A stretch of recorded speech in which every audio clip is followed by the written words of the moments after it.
Well, we're lucky enough to be in the motorhome of the AMA 2007 Outdoor Champion. Of course, it's South Africa's own Grant Langston. Grant, welcome to MXTV, mate. Oh, thank you. It's great to be here. It's been a little while. Last time we chatted was before that championship, so it's nice to have a follow-up with some good news. You must be over the moon. Won the AMA Motocross Championship. It's the elite one. You've won World Championships, everything else. Is this more special than, say, your 2 World Championships and your AMA Supercross, the lights? I'd probably say my first World Championship and this 450 Championship last year probably the most rewarding, because they were probably 2 of the biggest goals I had as a kid. You know, when I was a kid, my first goal was to be a world champion. You know, I always knew that I wanted to be in the big bike class and go there and win. So, you know, it's definitely a great feeling and a nice feather and you know, to put in your cap. I still want to go, and that's the Supercross Championship. So this year's not looking very good. You know, that kind of cherry's just dangling in front of me, and you know, I want to go and get it and have them all. When did you know, coming through the season last year in the outdoors, that you knew, hey, I'm going to take this out? For a while I was a little frustrated. We were definitely struggling with the bike.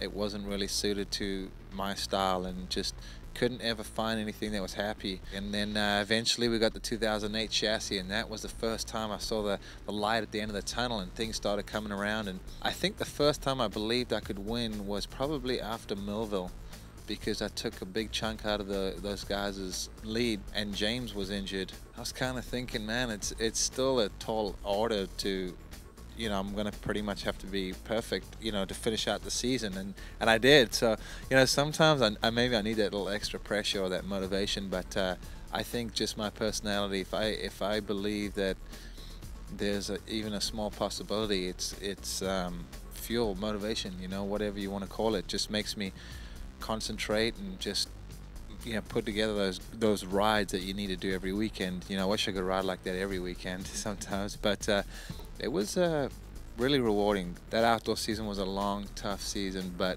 to go home and look at that #1 plate hanging on the wall, it's always like, I'm gonna go put myself through that same scenario again, where it's gonna be a long, tough, hard season, but every time you can look back and reflect and see those titles, that's the most important thing, is those memories.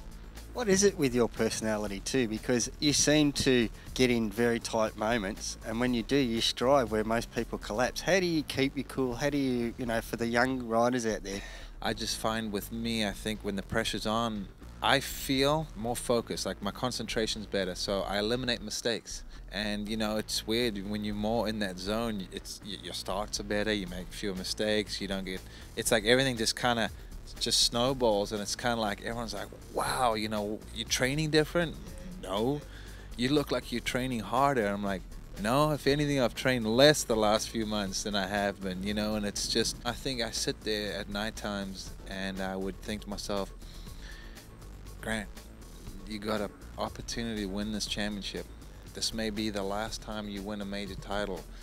You know, there's so much riding on this. You know, you'll go in the history books. You know, the amount of money that comes with it. The amount, you know, just there's so much involved. And as a racer, we love to win. We love the #1 plate. You know, I want to run the #1 plate. I want to go in the history books. I want to get that big bonus check. You know, I want to be remembered as the guy who won that memorable 07 series. You know, and I think when I think of all those things, I'm like, I can't let this slip through my hands. You know, I've got to do this. And, you know, thank goodness I pulled it off.